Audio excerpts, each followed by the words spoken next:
Sir স্টুডেন্টকে জিজ্ঞাসা করছে, এক কথায় ফুড ব্লগিং এর সংজ্ঞা দাও। স্টুডেন্ট স্যারকে উত্তর দিচ্ছে, কেন স্যার? বিরিয়ানির হাঁড়ি আর সুন্দরী নারী। কারণটা বুঝলে না তো? আমি বুঝিয়ে দিচ্ছি, এগুলোর জন্য আমি আছি তো।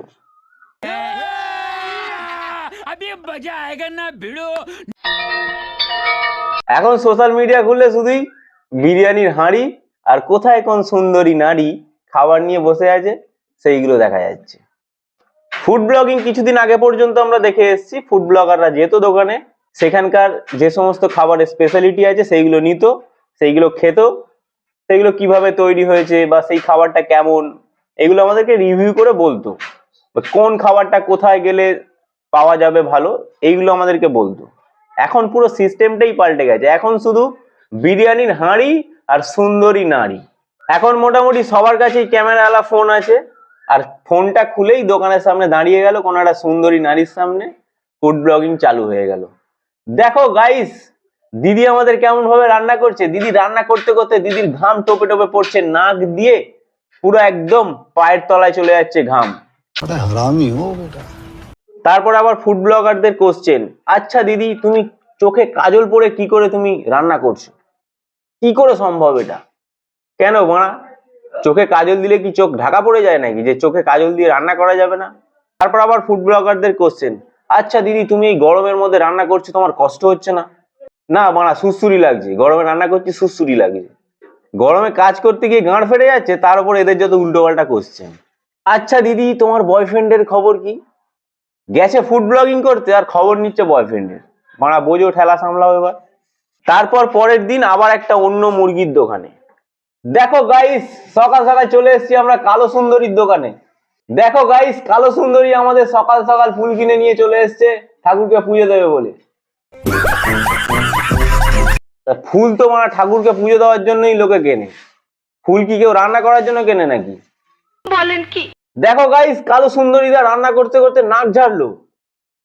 কিছুক্ষণ পর কালুদার এন্ট্রি, বিক্রি করে খাবার, জ্ঞান দিয়ে দিল ঠাকুর নিয়ে। যেন সেই তারাপীঠের কোনো বড় সাধক ফাধক হবে, ঠাকুর নিয়ে জ্ঞান দিয়ে দিল। বিক্রি করছিস খাবার, খাবার নিয়ে জ্ঞান দে, ভালো লাগবে। ঠাকুর নিয়ে কেন জ্ঞান দিচ্ছিস? তোমরা দেখো গাইস, ভালো করে দেখো, কালো সুন্দরীদা রান্না করতে করতে পোঁচ চুলকে নিল।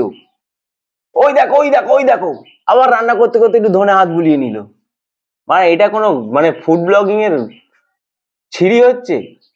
গেছিস ফুড ব্লগিং করতে আর দেখাচ্ছিস এইসব। সারাক্ষণ ভাঁটের ভিডিও দেখিয়ে গেল, অথচ ফুড নিয়ে কোনো রিভিউই হলো না। এখনকার ফুড ব্লগিং 2024। পরের দিন চলে গেল আবার বিরিয়ানির দোকানে। এই বিরিয়ানির দোকানগুলো আবার বিরিয়ানির মা মাসি এক করে দিচ্ছে। কারণ আর যাই হোক, 60 টাকা 70 টাকায় ভালো বিরিয়ানি পাওয়া যায় না। ওগুলো ফজফজ বিরিয়ানি হতে পারে, কিন্তু ওগুলো ভালো বিরিয়ানি না। আবার কিছু কিছু দোকানদার আছে যারা মাংস নাচিয়ে নাচিয়ে দেন ঝরিয়ে দেয়, তার সাথে গুটখা থুতু ফ্রি। এরা বিরিয়ানির ভেতরে এমন ভাবে ঘি আর বাটার ঢালছে যেন মারা বিরিয়ানির হাঁড়ির ভেতরে লাচ্চা পরোটা ভাজবে। দেখো, বিরিয়ানি এমনি স্বাস্থ্যের জন্য ক্ষতিকর, তার উপর এরা যেভাবে বিরিয়ানিতে গুটখা থুতু বাটার ঘি দিচ্ছে, বিরিয়ানিটাকে আরো বিষাক্ত করে তুলছে। এরা বিষাক্ত বিরিয়ানি করে দিচ্ছে। তাহলে আমরা এটাকে এক কথা বলতেই পারি, গুটখা স্পেশাল বিরিয়ানি। আবার কিছু কিছু পাঁটা চোদা আছে যারা বিরিয়ানি বিক্রি করতে করতে